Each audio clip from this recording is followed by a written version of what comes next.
기도하겠습니다. 하나님 아버지, 하나님께서 이 시간 생명의 언약 말씀을 우리에게 허락하실 줄 믿습니다.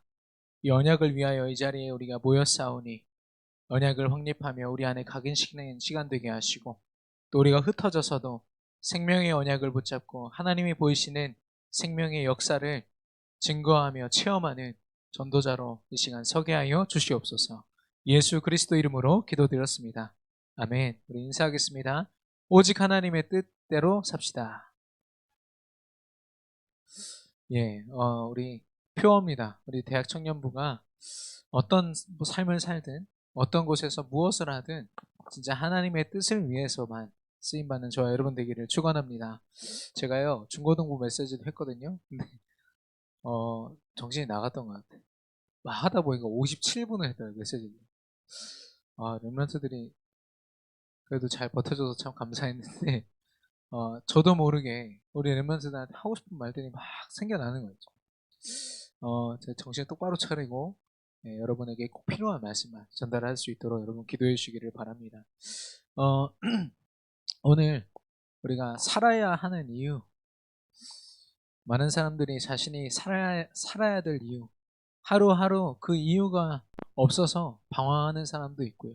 어떤 사람은 잘못된 이유를 찾아가지고 거기에 집착하는 사람도 있습니다. 어, 우리가 서론에서 지난주에 우리가 뭘 나눴냐면 하나님이 주신 천명, 복음을 나의 것으로, 이 하나님의 언약이 내 것이구나. 이게 소명이고, 이 언약을 붙잡고 실제 삶으로 움직이는 게 사명이라고 했습니다. 여러분이 내가 사명을 감당하는 자다라고 했을 때는요, 여러분의 상태가 뒷받침되어줘야 돼요. 그냥 막 한다고 되는 게 아닙니다. 오늘은요, 일심입니다. 일심은 뭡니까? 하나의 마음. 다른 마음으로 분열되어 있는 마음을 얘기하지 않습니다.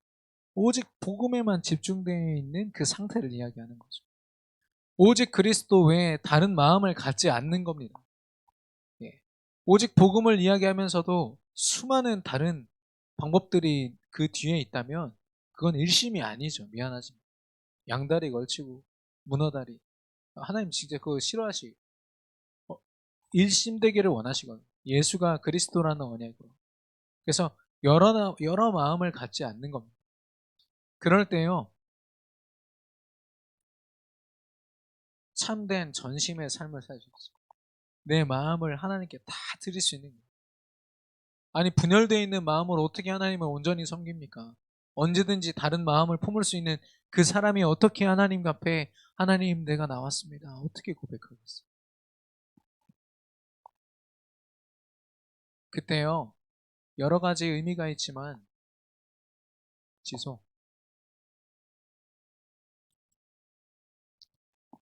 전심을 다하는 사람에게 하나님이 25의 응답을 허락하세요. 내가 전심을 다하고 여기에 올인해야지 해서 이를 악물고 버티는 신앙생활이 아니라 하나님이 충만하게 채우세요. 그 사람의 고백은 어떻냐? 내가 열심히 해야 되는 신앙생활, 내가 지켜야 되는 신앙생활이 아니라 뭡니까? 하나님의 역사하사 여호와가 나의 목자시니 내게 부족함이 없으리로다 고백할 수 있어요. 그게 전심의 모습입니다. 전심의 고백이에요. 25시의 응답을 누리면 어떻게 되느냐? 내가 지속하는 게 아니라 하나님이 지속시키십니다. 영적 상태를 지키시거든요. 그래서 여러분의 모든 삶을 통해서 하나님이 오직 복음을 위한 삶만 살 수 있도록 하나님이 모든 것을 합력하여 선을 이루시는 게 일심전심 지속의 삶입니다. 인간극장에서 제가 이렇게 좀 봤는데 어떤 아버지가요, 이 4대 가까이 내려오는 이 가난의 문제를 해결하지 못해가지고 밤낮으로 알바를 뛰고 난리를 쳐요. 어떻게 하냐? 새벽 3시에 일어났어요. 편의점에 가가지고 그 상하차 한 다음에 편의점에서 일하고, 아침에는 또 뭐 이렇게 하는 게 있어요. 특별한 어떤 전문성이 없으니까 그렇게 일을 하면서 이를 악물고 버티는데요, 아침부터 새벽 1시까지 하고 2시간 자고 다시 나가서 일하는 거죠. 그렇게 막 가까스로 버티는 그런 가장의 모습을 보여주면서 이제 막 성금 후원해 주세요 이런 거 뜨죠. 근데 저는 그걸 보면서요, 저 사람에게 주어진 벗어날 수 없는 굴레가 보이는 거예요. 가난이라는 걸 가지고 그 사람 인생의 사이클을요 완전히 사단이 사로잡았어. 너는 절대 벗어날 수 없어가요. 저는 그걸 보는 내내 들려지더라고요. 근데 그 본인은 모르겠죠. 이렇게 살아야만 사는가 보다.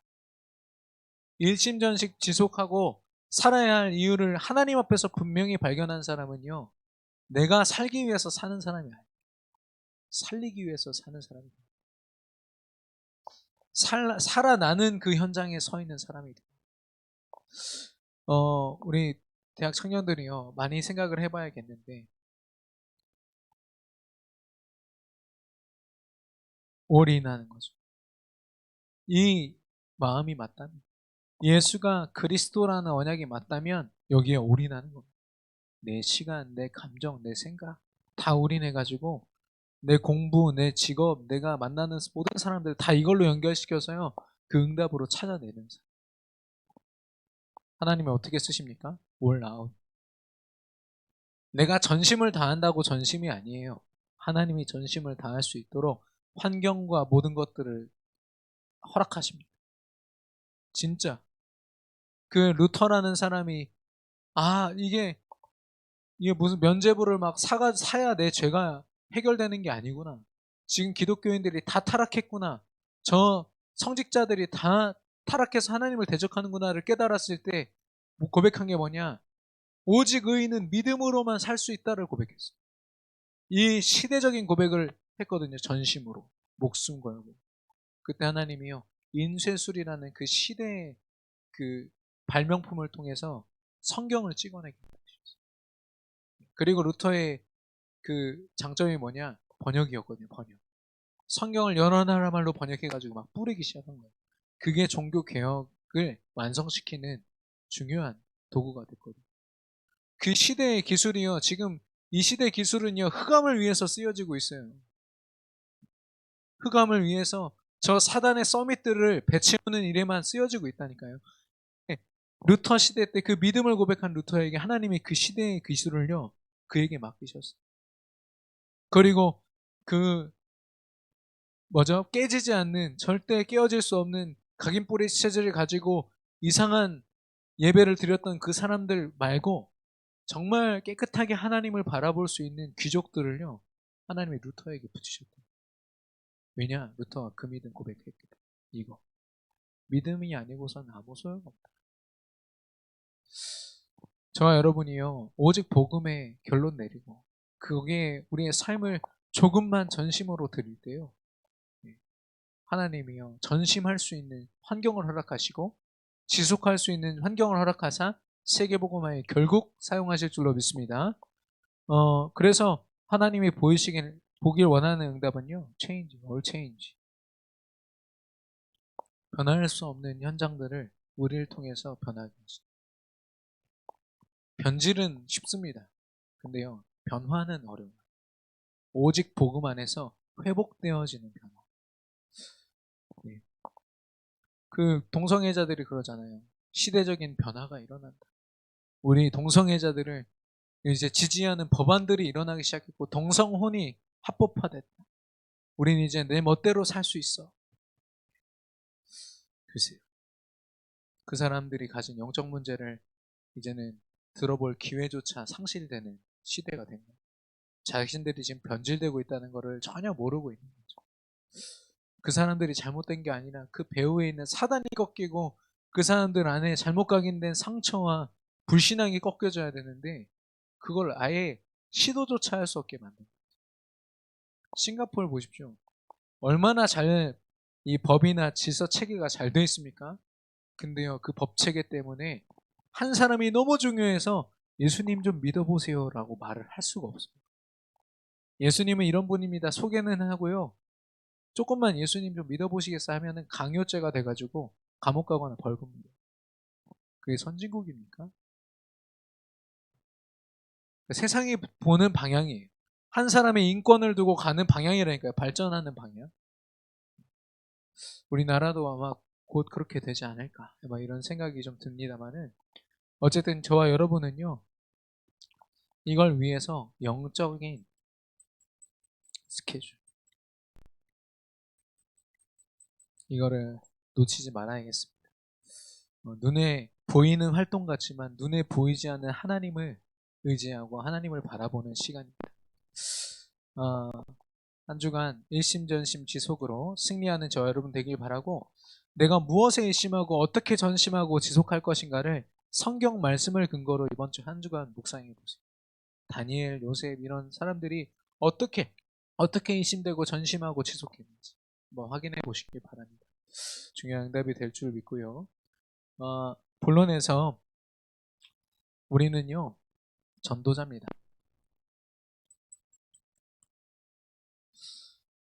저는 이 이유라고 하면은 우리가 주로 던지는 질문이 왜잖아요. 왜요? 이렇게 얘기하잖아요. 근데요, 저는 전도자라면 왜라는 질문을 빨리 좀 넘어섰으면 좋겠어요. 여러분 각자의 현장을 허락하셨습니다. 여러분을 괴롭히는 상사가 있을 수도 있고, 또 여러분과 친하지 않은 어떤 친구들과 공부해야 될 수도 있고요. 여러 가지 만남, 사건, 상황을 허락하신 이유가 있거든요. 근데 언제까지 하나님, 너무 괴로워요. 이유가 뭡니까? 물론 우리 하나님 자녀이기 때문에 그런 기도할 수 있지만, 하나님이 주신 이유를 우리는 알고 있어요. 이미 알고 있거든요. 그 이유에 집중하시기 바랍니다. 거기에 휘둘리지 말고 집중하시기 바랍니다. 하나님이 분명하게 주신 이유가 있거든요. 그래서요, 우리는 이유가 아니라 이유를 넘어서 이게 축복이구나. 이거 좀 정신 나간 생각 같죠. 앞에서 막 상사가 혹은 우리 연구원들 여기 많이 계신데 막 교수님한테 휘둘리면서 얼마나 힘듭니까? 근데 그 막 여러분에게 함부로 하는 그 사람을 보면서 축복이다. 미친 고백이죠. 근데요, 그걸 가능하게 하는 게 바로 전도자라는 정체성이에요.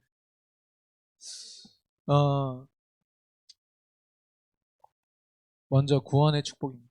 여러분을 왜 구원하셨는지 아시잖아요. 왜 구원했는지. 여러분 구원 못 받았으면 이미 사단의 서밋으로 여러분 불신자들처럼 성공을 위해서 나중심으로 살 수밖에 없는 비참한 우리 인생이었어요. 근데 구원하셨잖아요. 이제는요, 우리 인생에 매여 있는 것이 아니라 하나님이 주신 것을 바라보면서 사는 사람이 되었어요. 그 자체로 얼마나 큰 축복입니다. 뿐만 아니라 그 누리고 다른 사람한테 전달해 줄 수 있는 그런 사람이 됐어요.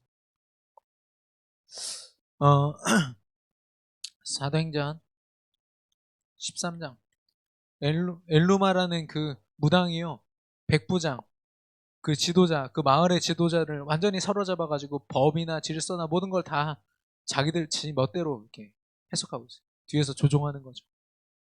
그 현장에 있었습니다. 많은 국회의원들 기독교인이라고 말하지만 무당한테 찾아가서 점치거든. 장로님들, 집사님들 상관없이 가서 내가 어디에 공천이 돼야 내가 당선되겠습니까? 이거 물어본다. 수도 없이 물어본다. 막 몇천만 원짜리 굿하면서. 절대로 우리나라가 행복해질 수 없는 방법이죠. 그 사람들 공천되면 안 됩니다. 당선되면 안 됩니다. 사실 다 껍데기죠. 사도행전 16장에 보니까 한 소녀 노예가 쇠사슬에 묶여 있어요. 귀신에 들려가지고. 근데 마을 사람들이 그 아이한테 찾아오면 그 미래를 점쳐줘요. 그리고 돈을 받아요. 그 소녀가 돈을 버는 게 아니라 그 동네 깡패들이 돈을 받아요. 바울이 그걸 너무 안타까워서 예수 그리스도 이름으로 치유했어요. 이 이상한 엘루마라는 무당도 그리스도 이름으로 결박됐어요. 사도행전 19장에 보니까 한 마을 전체가요, 마술책, 이 당시 마술책을 보면서 지금으로 말하면 오늘의 운세, 이거 보면서 마을 사람들이 다 거기에 매여 있는 거예요. 난 오늘 저주받는데 집에서 나가지 말아야겠다. 사단이 만들어 온 틀 안에서 아무도 헤어나올 수 없는데 바울과 그 팀이 거기서 복음 전하니까요, 은 5만이나 되는 그 몇 천만 원어치 되는 책을요, 마을 사람들이 마을 한가운데다 모아놓고 불태워버렸어요. 왜냐? 필요 없으니까. 뭐하러 그 운명 사주팔자 따라서 삽니까? 내가 하나님 자녀인데. 완전히 회복됐어요. 저와 여러분이 할 일, 여러분에게 하나님이 저와 여러분에게 하신 일이고 우리가 하나님의 능력으로 할 일입니다. 그리고 보세요. 사단이란 놈이요. 하나님 자녀가 아닌 불신자들의 삶을 완전히 사로잡고 그 사람들을 우상 숭배로 끌고 가요. 보이지 않는 우상, 보이는 우상으로 다 끌고 가서요.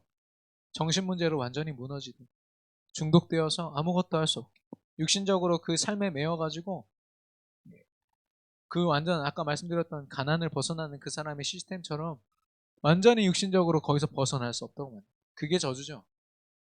그리고 죽어도 벗어날 수 없는 지옥의 권세. 저주가 대물림되는 후대문제. 이게 6가지 불신자들의 상태입니다. 근데요, 보세요. 사단은 뭘 강조합니까? 네가 하나님처럼 될 수 있어. 우상 숭배하는 모든 사람들 뭘 위해서입니까? 나 잘 먹고 잘 살려고. 내가 좀 행복해 보고자. 벗어날 수 없죠. 문제를 가진, 정신 문제 가진, 육신 문제 가진 나를 벗어날 수 없는 겁니다. 그래서 그런 나를 좀 행복하게 해보자 자살하잖아요. 벗어날 수 없죠. 지옥이라는 권세가 나를 또 붙잡습니다. 결국에는 그 나의 모습이 후대들에게 전달되죠. 나만 외치다가 죽는 거예요. 얼마나 비참합니까? 우리도 자칫 잘못하면 여기에 속아요. 구원받았음에도 불구하고 나만 외치다가 하나님 외치지 못하고 일주일을 그냥 통으로 다 날려버려요. 저 여러분 그런 실수를 하지 않기를 바라고요. 과정의 축복. 하나님이 우리와 함께 하사 모든 과정 속에서 하나님이 하시는 거예요. 내가 노력해서 되는 게 아니라 나는 하나님의 언약을 붙잡았을 뿐인데 하나님이 나를 들어서 사용하시는 이걸 체험하는 게 우리의 모든 과정입니다. 예. 그래서 이게 축복이구나 과정이. 내가 심지어 감옥에 가고 그리고 감옥에 가고 노예로 팔려간 게 축복이었고 하나님 결국에는 우리에게 깨닫게 하신다. 그런 말 있잖아요. 바카스 그 선전님 아프니까 청춘이다. 그런 이상한 말에 속지 마십시오. 아픈 건 영적 문제입니다. 하나님 앞에 아프니까 언약이다. 예배의 자리로 나가죠. 여러분이 마음이 아프고 정신이 아픕니까? 하나님 앞에 나가죠. 여러분을 돌볼 수 있는 건 바카스가 아니에요. 이상한 어떤 술 친구가 아니라니까. 술을 퍼 마셔보십시오. 머리만 더 아파져요.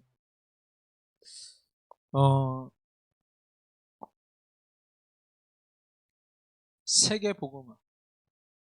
이 대열에 우리가 서 있는 것 자체가 우리가 이유를 넘어서 이게 축복이구나. 다른 사람들 아둥바둥 자기 삶을 두고 살아갈 때 나는 세계 복음화를 위해서 살아갈 수 있구나. 이게 얼마나 큰 축복이에요. 결혼이라는 걸 생각할 때 사람들은요, 이 사람과 살면 내가 행복해질 수 있을까를 생각합니다. 근데 우리는요, 그걸 넘어서요. 이 사람과 살면 내가 세계 복음화를 같이 함께 할 수 있을까? 이 직장에 있으면 내가 이곳에서 세계 복음화를 할 수 있을까? 이걸 고민하면서 직장에 지원하는 사람이 저와 여러분이라니까요. 세상의 수준을 넘어섰죠. 하나님의 일을 늘 생각하는 사람들입니다. 그래서요, 이 모든 것들이 축복이에요. 나를 구원하신 것도 축복이고, 과정도 축복이고, 세계 복음하는 것도 축복이에요. 우리 삶 자체가, 전도자로서 살아가는 그 자체가 축복이에요. 목사님이 앞에서 막 얘기하고 해가지고, 그래도 살아야 되는데, 전도자의 삶. 그게 아니라, 축복이라서 따라갈 수 있는, 축복이라서 지킬 수 있는 거죠.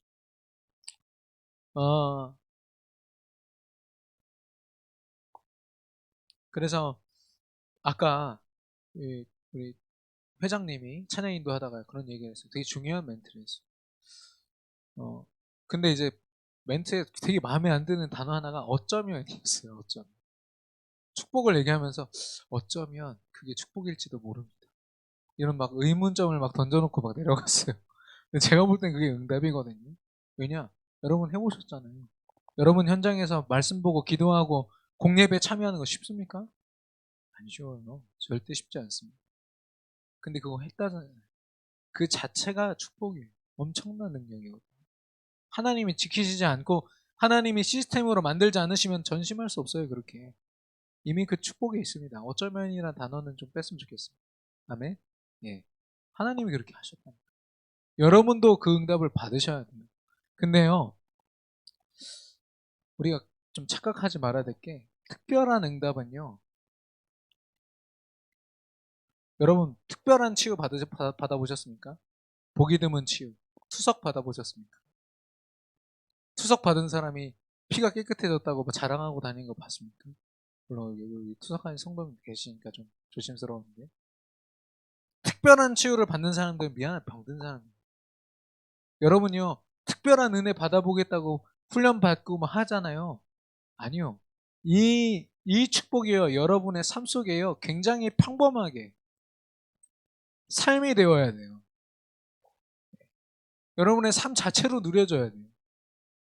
막 내가 막 무너지고 완전 깨져가지고 영적으로 중병에 걸려가지고 차는 그 축복들은요 사실 이미 내가 무너진 상태에서 차는. 근데요 평범한 그냥 밥 먹듯이. 여러분 쌀밥 먹으면서 특별하게 느껴집니까? 그냥 밥이니까 먹는 거잖아요. 그것처럼 당연한 축복 아니야. 먹어야죠. 하나님 주시니까 먹어야죠. 근데 우리가 그걸 놓쳐가지고 특별한 어떤 것들, 병 걸렸다가 치유된 사람이 건강한 겁니까? 아니면 아예 병 안 걸린 게 건강한 겁니까? 그렇죠. 안 걸리고 평범하게 사는 사람이 더 건강한 거예요. 저와 여러분은요 그런 과정들 말고 특별한 어떤 일 말고 아주 당연하고 평범하게 조용히 그러나 당당하게 하나님 앞에 쓰임받는 전도자들 되시기를 축원합니다. 어, 그래서 누림은 어떤 걸 누린다는 건 특별한 걸 얘기하는 게 아니라 가장 평범한 걸 이야기하는 겁니다. 우리 강단의 말씀에서 생명의 언약을 말씀하셨어요.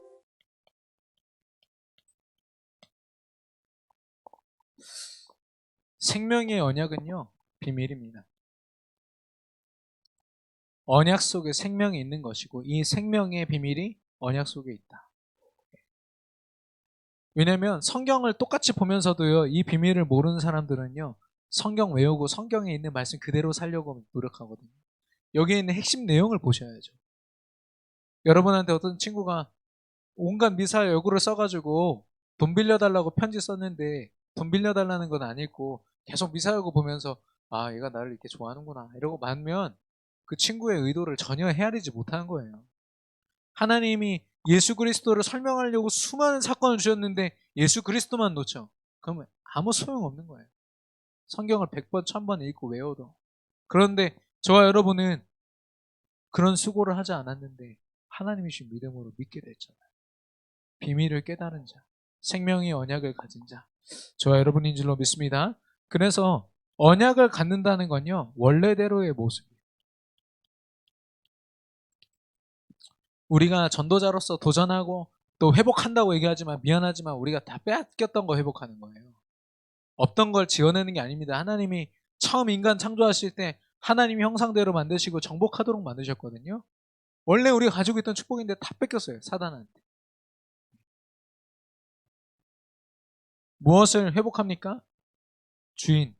우리 인생의 주인이 무엇인지, 누구인지. 하나님이 주인 되셔서 하나님이 다스리셔야만 우리의 가치가 발견돼요. 하나님이 다스릴 때 우리가 내가 하나님의 종으로서 내가 이 땅의 모든 만물을 다스리는 자이구나. 위임 왕권을 가졌구나.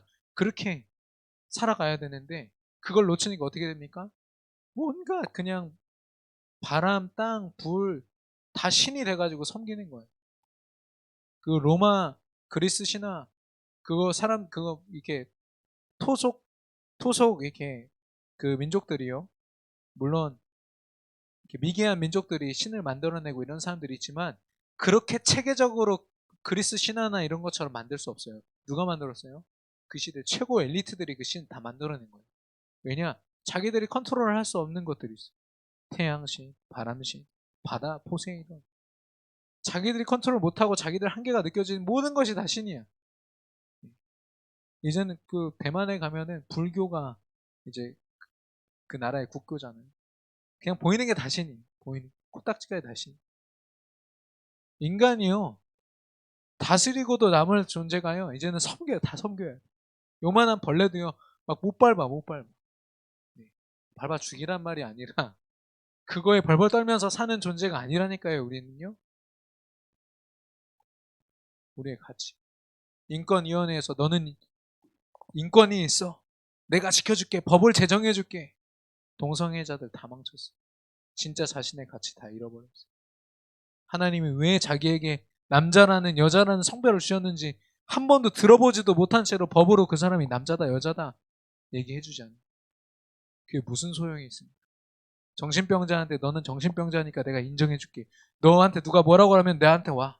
내가 처벌해줄게. 그게 정신병자를 대하는 방법입니까? 아니죠. 네 원래 문제는 네 문제는 여기서부터 온 거야 라고 얘기해줘요.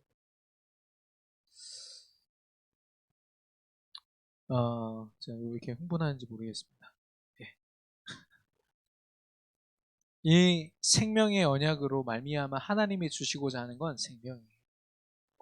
가장 생동감 있고 생명의 모습을 가지고 살아갔던 모습이 에덴 동산의 모습. 하나님의 말씀을 기억하면서 하나님의 말씀으로 이 땅을 다스리는 자들이 있을 때 가장 행복했어요.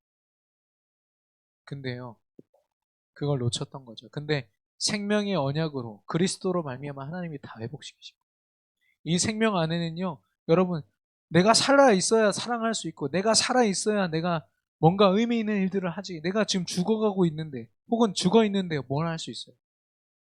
사람들이요 서로 사랑하자, 품자, 우리는 함께다, 더불어다, 통합이다 이런 이상한 말들을 하는데 그 사람들이 진짜 더불어 그리고 함께 통합하고 있습니까?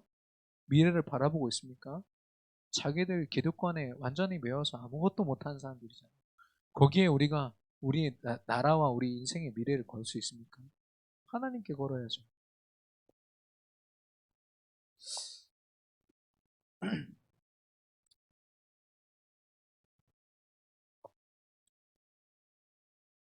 그럼 이 생명의 언약이 부재됐을 때 일이 어떤 일이 일어납니까? 다시 빼앗겨요. 내가 하나님 앞에 예배하지 않고 기도하지 않고 전도에 마음을 쏟지 아니하면 내 주변에 있는 모든 것을 이 도둑과 같은 악랄한 사단이 다 뺏어갑니다. 여러분이 이걸로 화가 났으면 좋겠어요.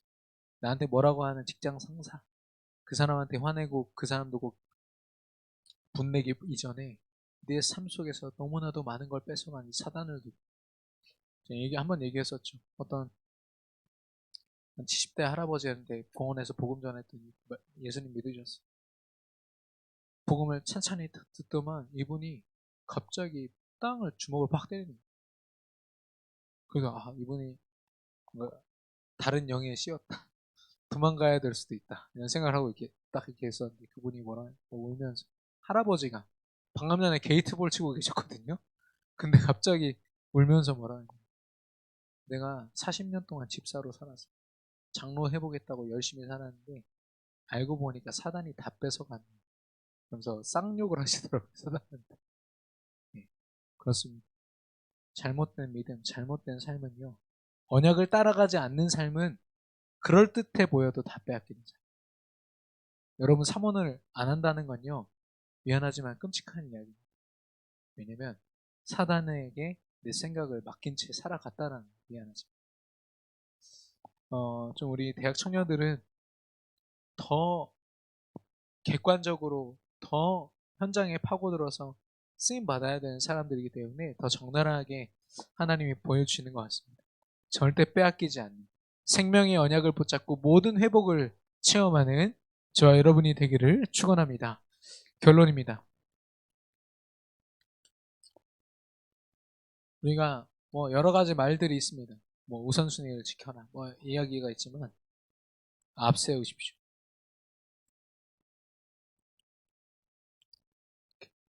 전문 용어가 있죠. 나댄다.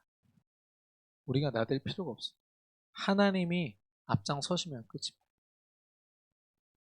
하나님이 다윗의 고백으로는 전쟁에 능하신 자라고 했어요. 사단과의 영적 전쟁에 여러분 실력으로 능력으로 얼만큼 할 수 있습니까? 사단이 오히려 여러분을 찍어 누르고 여러분을 가지고 놀아요. 여러분이 승리하는 방법은 하나님이 앞장서시면 끝입니다. 여러분이 싸울 걸 대진표를 바꿔버려요. 거기다 하나님을 딱 높여버리는 겁니다. 그러면 하나님과 싸워서 이길 존재가 없죠. 여러분에게 주어지는 모든 문제를 두고 하나님을 앞세우시기를 바랍니다. 그리고요, 그렇게 되면 어떻게 되느냐? 앞두고 살아가는 사람. 하나님이 보이실 그 응답이 보여요. 굉장히 막연할 때도 있고 어떨 때는 굉장히 선명합니다. 근데요, 하나님이 주신 지혜와 힘이면 내가 앞으로 걸어가야 할 길과 그런 것들이 보여져요. 그걸 앞두고 가야지 보이지도 않는데 열심히 이걸 뚫어보겠다고 얼마나 우리가 할 수 있습니까? 앞두고. 하나님이 주신 축복과 계획을 앞두고 사시는 저와 여러분이 되기를 축원합니다. 그래서 이렇게 가다 보면요, 발견하게 됩니다. 앞서서 가는 나를, 불신자들을 앞서고 수많은 세상의 실력자들을 앞서고, 하나님 어제 류광수 목사님 통해서 말씀 주셨잖아요. 내가 잘하는 거 그냥 주신 게 아니다. 10%, 1%, 0%. 그래서 세상에 오직 복음만 선포되라고 내게 주신 것들이 있어요. 거기에 여러분과 제가 올인해야 돼요. 열심히 하라는 말 너무 중요합니다. 근데요, 그 열심히요, 그리스도란 반석 위에 세워져야 돼요. 근데 우리는 그냥 열심히 할 때가 많이 있고. 그래서 하나님을 앞세우면 내가 앞서 있는 것을 보게 됩니다. 어제 우리 랩런트랑 잠깐 포럼을 했는데, 빗물 연구 있잖아요. 빗물 연구. 서울대 그 빗물 연구팀이 있었어요. 근데 아무도 주목하지 않아. 왜냐? 돈이 되지가 않으니까. 케냐나 아프리카가 왜 빈곤한지 아십니까? 그 사람들이 왜 굶어 죽는지 아세요? 그 시스템이 단순히 정치 시스템이 잘못된 것이 아니라 그 기득권 가진 대통령을 비롯한 그 위에 기득권자들이요, 여러 나라에서 오는 지원 물품을 자기 것으로 착복하는 거예요. 백성들에게 나눠주면 남는데요. 근데요, 그걸 나눠주지 않고 자기 것으로 다 가져. 한 마을을 살리는데 150만 원짜리 우물 하나만 팔면 되거든요. 그건 안 파주는 거예요. 그러니까 망하는 거예요. 영적 문제죠. 근데 그 아프리카 현장을 두고 또 빈민 국가들을 두고 기도하고 있는 우리, 그리고 그 연구, 사람들이 주목하지 않는 그 연구에 몰두하고 있는 한 팀이 딱 만나니까요, 여러 나라가요 살아나는 역사예요. 이건요, 살리는 역사는 어떠한 자기 유익을 가지고 덤비는 사람들은 체험하지도 못하는 것들을 체험합니다. 아, 내가 조금 움직였는데 살아나는 거. 우리 류광수 목사님 빗물 연구하셨습니까? 아니요. 아프리카 두고 세계 현장 두고 기도하셨어요. 하나님이 우리 팀도 아닌 다른 팀을 불러다가 우리 일에 사용하셨다. 그 사람들은 모르죠. 우리는 알잖아요. 여러분이 받을 응답입니다. 여러분이 다 막 실력으로 갖추고 금수저, 은수저의 모습을 갖춰야만 그게 승리고 축복이 아니라, 여러분 언약 붙잡고 있으면 하나님이 다 더하셔서 세계복음화를 이루실 줄 믿습니다. 한 주간 전도자로 이유를 넘어 모든 것을 축복으로 누리는 자들 되시기를 바라고, 생명의 언약을 생명처럼 붙잡는, 그래서 모든 비밀을 하나님이 드러내신 비밀을 누리고 축복을 누리는 저와 여러분 되기를 축원합니다. 이 시간은 합심으로 주신 말씀 붙잡고 기도하겠습니다.